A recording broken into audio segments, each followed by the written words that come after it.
ఓం నమో వెంకటేశాయ. ప్రతిరోజు మిమ్మల్ని పలుకరిస్తున్న శుభోదయం కార్యక్రమానికి స్వాగతం.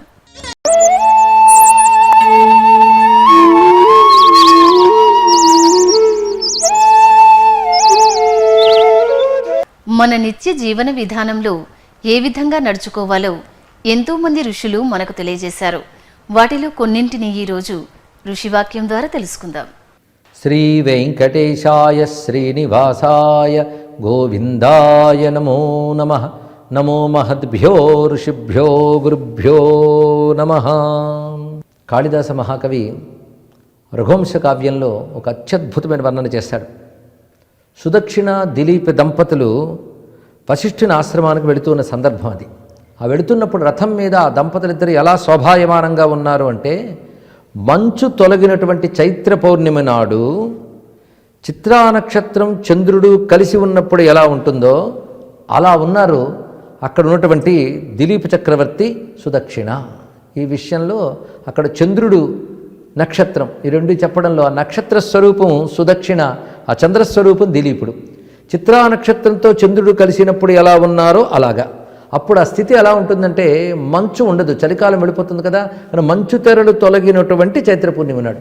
ఇందులో కవిగా కాళిదాసు ఎంత గొప్పవాడో అద్భుతంగా తెలుస్తూ ఉంటుంది. అంటే ఒక పొయిట్రీగా ఆస్వాదిస్తే చాలా గొప్ప వాక్యం. అంతేకాదు, కాళిదాసు 100కు 100 పాళ్ళు ఒక మహర్షి. వేద ఋషులు చెప్పిన జ్ఞానమంతా తనలో నింపేసుకున్నవాడు. వాటిని ప్రతి వాక్యంలో చూపిస్తుంటాడు. అది కాళిదాస కవిత్వంలో వేదధర్మం అనేది పరిశోధించవలసిన అద్భుతమైనటువంటి అంశం. దాన్ని ఇక్కడ చూపిస్తున్నాడు మహానుభావుడు. చిత్రా నక్షత్రంతో చంద్రుడు కలిసి ఉన్నప్పుడు ఎలా ఉంటుందో సుదక్షిణ దిలీపులు అలా ఉన్నారు. సందర్భం ఏమిటి? వశిష్ఠుని వద్దకు వెళుతూ వాళ్ళు ఒకానొక దుఃఖంతో ఉన్నారు. నిజానికి సంతానం లేదనే బాధతో గురువుగారి దగ్గరికి వెళ్తున్నారు. ఆయన యొక్క అనుగ్రహం పొందడం కోసం, ఆయన చెప్పిన మార్గం ప్రకారం నడుచుకోవడం కోసం. ఇప్పుడు వర్ణన ఎలా చేశారు? మంచు తెరలు తొలగిపోయినటువంటి చైత్ర పూర్ణిమ అనగానే వాళ్ళ కష్టాలన్నీ ఇంకా తొలగిపోతాయి, వాళ్ళు ప్రకాశమానంగా ఉంటారు అనేటువంటి భావాన్ని చూపించారు. పైగా చిత్రా నక్షత్రంతో కూడినటువంటి చంద్రుడు అన్నప్పుడు చైత్ర పౌర్ణిమని వర్ణించడం జరిగినది. ఈ చైత్ర పౌర్ణిమ గురించి ఇంత అద్భుతమైన వర్ణన కాళిదాసు ఇవ్వడానికి కారణం వేదంలో ఉన్న ఒకానొక అంశం. దీన్ని బట్టి కాళిదాసు కవిత్వం వెనకాల ఎంత లోతైన వైదిక అంశాలు ఉన్నాయో తెలుసుకోవాలి. ఇక్కడ యజుర్వేదంలో మంత్రం కనబడుతుంది. యజ్ఞపతిం ఋషయేవ సాహు ప్రజా నిర్భక్త అనుతప్యమానా మధవ్యౌ స్తోతావపతౌరరాధ అనే మంత్రం. ఇక్కడ దీని అర్థం ఏంటంటే, ఒకప్పుడు ఈ కరువు కాటకాలు ఎందుకు ఏర్పడుతున్నాయి అనేటువంటి చర్చ చేసేట ఋషులందరూ. అందులో యజ్ఞములు చేయడానికి అర్హత జ్ఞానము కలిగినటువంటి సోమయాజి వర్గాన్ని ఉద్దేశిస్తూ మీరు ఈ మధుమాసములు ఏవైతే ఉన్నాయో వాటి యందు చెయ్యవలసినటువంటి యాగమును ఉపేక్షిస్తే అవి కరువు కాటకాలకు హేతువులు అవుతాయి అని చెప్పారు ఇక్కడ. అంటే యజ్ఞములు ఏ విధంగా ఎందుకు ఏర్పడ్డాయి ఇప్పుడు తెలుస్తున్నది కదా. సనాతన ధర్మంలో నిత్యాగ్నిహోత్ర విధుల్లో ఏర్పడ్డ యజ్ఞములన్నీ కూడా ప్రకృతిలో ఉన్నటువంటి లోపాలు తొలగించి ప్రకృతిని పుష్టి చేసి వర్షముల ద్వారా, వాయువుల ద్వారా, పంచభూతముల ద్వారా ప్రజలకి హితం కలిగించడానికే యజ్ఞములు ఏర్పాటు చేయబడ్డాయి. అది యజ్ఞ విజ్ఞానం. అందున యజ్ఞములన్నిటికీ ప్రధానంగా ప్రారంభం ఏంటంటే చైత్ర పౌర్ణమి. ఇది చాలా ముఖ్యమైనటువంటి ఇది. అందుకే యజ్ఞయాగాది క్రతువులు ఏవైతే సంవత్సరం అంతా చేయాలో ఆ సంవత్సరం అంతా చేయవలసిన యజ్ఞయాగాది క్రతువులకి చైత్ర పౌర్ణమి నాంది. అందుకే మనకు చైత్ర పౌర్ణిమ కలిగిన చైత్రమాసం మొదటి మాసం ఎందుకు అయిందంటే యజ్ఞప్రధానం చేత ఏర్పడింది. మనకు ఉగాది ఎందుకు వచ్చిందో తెలుసు కదా. కనుక ఉగాది వేదాన్నాధారం చేసుకుని వచ్చినటువంటిదే. అదే చైత్ర పౌర్ణిమ కలిగిన చైత్రమాసమే మనకు మొదటి మాసం. ఎందుకంటే యజ్ఞయాగాది క్రతువులకి ఆ పౌర్ణమే నాంది గనక ఈ కారణం చేత వచ్చింది. ఇప్పుడు చెప్పండి, ఉగాది మామూలుగా తెలుగు వాళ్ళు చేసే పండుగ అని కాదు, తెలుగువారికి కూడా లభించింది వేదముల నుంచే. ఇది తెలుసుకోవాల్సింది ఇక్కడ. కనుక ఉగాది 100కు 100 పాళ్ళు వేదాన్ని గౌరవించే హిందువుల పండుగ. ఇది తెలుసుకోవాల్సిన మరొక ప్రధానమైనటువంటి అంశం. పైగా చిత్రా నక్షత్రంతో ఉన్నటువంటి పూర్ణిమ నాడు దీక్ష స్వీకరించాలి అన్నట్లుగా వేదమాత ఒక మంత్రాన్ని చెప్తున్నది. చిత్రా పౌర్ణమాసే దీక్షేరన్ముఖం వా ఏతత్ సంవత్సరస్య యచ్చిత్రా పౌర్ణమాసో ముఖత ఏవ సంవత్సరమారభ్య దీక్షంతే అని వేదమంత్రం. కనుకనే ఇది సంవత్సరానికి ముఖం వంటిది అని చెప్పడం వల్లనే ఇది ప్రధానమైనటువంటి మాసమైనది. అంతేకాదు, ఇలాంటి ఆయా పౌర్ణిమల యందు చెప్పబడ్డటువంటి యజ్ఞయాగాదులు సోమయాజులు మొదలైన వారు చేయడం వల్ల దేశంలో తిండి కొరత, కరువు కాటకాలు మొదలైనవి ఉండవు అనేటువంటి విషయాన్ని కూడా చూపిస్తున్నారు. దీన్ని బట్టి యజ్ఞము ప్రకృతిలో ఉన్న దైవశక్తిని ప్రేరేపించి అసుర శక్తిని తొలగించడానికి సహాయపడుతున్నది. కనుక యజ్ఞాన్ని ఒక మతపరమైన అంశంగా చూడటమే కాకుండా ప్రకృతిని సమతులనం చేసి పర్యావరణాన్ని శుద్ధి చేసి శక్తిమంతం చేయడంలో పనికొచ్చే ఒక అద్భుతమైన విజ్ఞాన ప్రక్రియగా కూడా గుర్తించాలి, దర్శించాలి. ఇలాంటి భావాలు మనకి కాళిదాసాది మహాకవుల యొక్క కావ్యంలో కూడా కనబడుతున్నాయి. అంటే వేదములు, పురాణములు, ఇతిహాసములు ఇలాంటి ఋషుల వాంగ్మయమే కాకుండా కాళిదాసాది చారిత్రక మహాకవుల యొక్క గ్రంథాల్లో కూడా వేద విజ్ఞానమే కనబడుతుంది. అదేవిధంగా మనం పెట్టుకున్నటువంటి పండగలు వీటన్నిటి వెనకాల కూడా వేదము చెప్పిన యజ్ఞ ప్రక్రియలే గోచరిస్తున్నాయి. కనుక చైత్రమాసం రాగానే ఉగాది పచ్చడి తినడం మాత్రమే కాకుండా చైత్రము పూర్ణిమకి ఇంత ప్రాధాన్యం ఎందుకు ఇచ్చారో తెలుసుకోవాలి. ఇప్పుడు అంటే క్రతువులు అవి తగ్గాయి అని బాధపడడం ఒకవైపు ఉంటూ ఉన్నా ఇప్పటికీ అనేక మంది వేద పండితులు, శాస్త్రములు తెలిసినటువంటి యాజ్ఞికులు ఉన్నారు.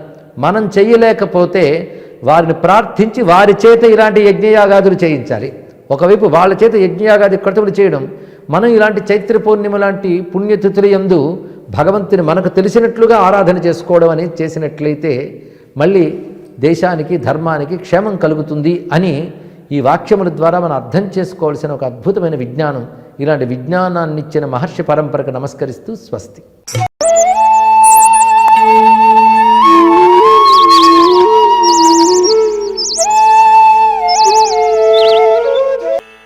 పరమ పవిత్రమైన చైత్రమాసం వైభవాన్ని కొంత తెలుసుకుందాం. అంబోధర శ్యామలమంబుజాక్షం ధనుర్ధరం వీరజటాకలాపం పార్షద్వయే లక్ష్మణమైథిలీభ్యాం నిషేవ్యమాణం ప్రణమామి రామం. మాసం చైత్రమాసం, రామచంద్రుని ఉపాసించుకోదగినటువంటి రోజులివి.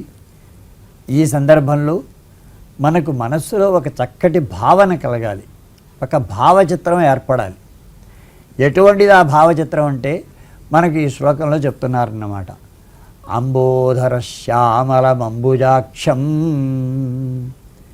ఆయన యొక్క శరీరం నల్లని శరీరం, నీలదేహం అని వ్యవహరిస్తూ ఉంటాం మనం. నీల శబ్దానికి మనకు సంస్కృతంలో నలుపు అని అర్థం, అంతేకాని నీలిరంగు కాదు. కారణం ఏంటంటే అంబోధర శ్యామలం అని చెప్తున్నారు. అంబోధరం అంటే మేఘం. మేఘాలు ఎప్పుడు కూడా నల్లగా ఉంటాయి కానీ నీలంగా ఉండవు. అందుకని నిగారింపు కలిగిన ఒక చక్కటి సౌందర్యంతో కూడినటువంటి నల్లని దేహఛాయ అన్నమాట. అందుకని ఆ విధంగా ప్రావృట్ కాలంలో అంటే వర్షకాలంలో ఉన్నటువంటి మేఘముల యొక్క చక్కటి నల్లనైనటువంటి ఆ నలుపు ఏదైతే ఉన్నదో, చిక్కని నల్లదనం, అటువంటి నల్లదనాన్ని శరీరంలో సంతరించుకున్నటువంటి వాడు అంబుజాక్షం. జలంలో పుట్టినటువంటి చక్కటి దీర్ఘమైనటువంటి కమలములు ఏవైతే ఉన్నాయో ఆ కమలపత్రాలతో సమానమైనటువంటి అతి దీర్ఘమైన విశాలమైనటువంటి కన్నులు కలిగినటువంటి వాడు. ధనుర్ధరం. మామూలుగా చేతిలో ఏ ఆయుధాలు లేకుండా ఆయన విశ్రాంతి సదనంలో ఉన్నటువంటి రామచంద్రుడు కాదు మనకు కనబడవలసింది. మన ఆపదలన్నింటినీ కూడా తొలగించాలంటే, మన ఆర్తిని తొలగించాలంటే ఆయన ధనుస్సుని ధరించాలి. వీరజటాకలాపం. చక్కటి కొప్పు, అందమైనటువంటి ఒక వీరునికి ఒప్పేటువంటి కొప్పును ధరించినటువంటి వాడు అన్నమాట. అంతేకాకుండా ఉభయ పార్శ్వాలలో కూడా లక్ష్మణమైథిలీభ్యాం, ఒక పక్కన లక్ష్మణుని చేత, ఇంకో పక్కన అమ్మవారు మైథిలి అంటే సీతాదేవి చేత నిషేవ్యమాణం, సేవింపబడుతున్నటువంటి ప్రణమామి రామం. అటువంటి రామచంద్రుని నేను నమస్కరిస్తాను అని భక్తి శ్రద్ధలతో నమస్కరించదగినటువంటి మాసం ఈ చైత్రమాసం. ఈరోజు తిథి, వార, నక్షత్రాల విషయాలను తెలుసుకుందాం. ఈరోజు ఏప్రిల్ 19వ తేదీ, చాంద్రమాన శ్రీ వికారినామ సంవత్సర ఉత్తరాయణ వసంత ఋతువులు చైత్రమాసంలో శుక్లపక్షంలో 15వ తిథి అయినటువంటి పూర్ణిమ, చిత్రా నక్షత్రం, శుక్రవారం. ఇక్కడ చాలా విశేషాలు ఉన్నాయి. మొదటిది ఏమిటంటే ఈరోజు పూర్ణిమ కావడం, చైత్ర పూర్ణిమ. ఈ వికారి సంవత్సరంలో తొలి పూర్ణిమ. చాలా విశేషంగా మనకు పూర్ణిమ నాడు ఆ చంద్రునితో ఏ నక్షత్రం కలిసి ఉంటే ఆ మాసానికి ఆ పేరు వస్తుంది. కనుక ఇప్పుడు ఈ పూర్ణిమ నాడు చిత్రా నక్షత్రంతో కలిసి చంద్రుడు మనకు కనబడతాడు. కనుక చైత్ర పూర్ణిమ, చైత్ర మాసం అనేటువంటి వ్యవహారం ఉన్నది. కనుక అంత చక్కని సందర్భం ఇది ఒకటి. అలాగే మనకు తిరుమలలో జరుగుతూ ఉన్నటువంటి శ్రీవారి యొక్క వసంతోత్సవాలలో ఈరోజు 3వ రోజు, చివరి రోజు అన్నమాట.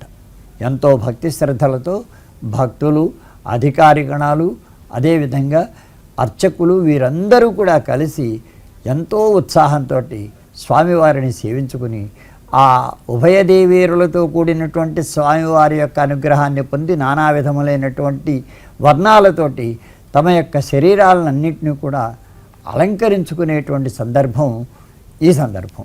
ఇది వసతి. అదేవిధంగా మనకు గోవిందరాజస్వామి వారి యొక్క పొన్నకాల్వ ఉత్సవం కూడా ఈ రోజునే జరుగుతుంది. స్థానికంగా తిరుపతిలో ఉన్న శ్రీ కోదండరామస్వామి వారి యొక్క తెప్పోత్సవాలు సమాప్తమయ్యేటువంటి రోజు కూడా ఈ రోజునే. ఇవి ఈనాటి తిథి, వార, నక్షత్రాదులకు సంబంధించిన కొన్ని విశేషాలు.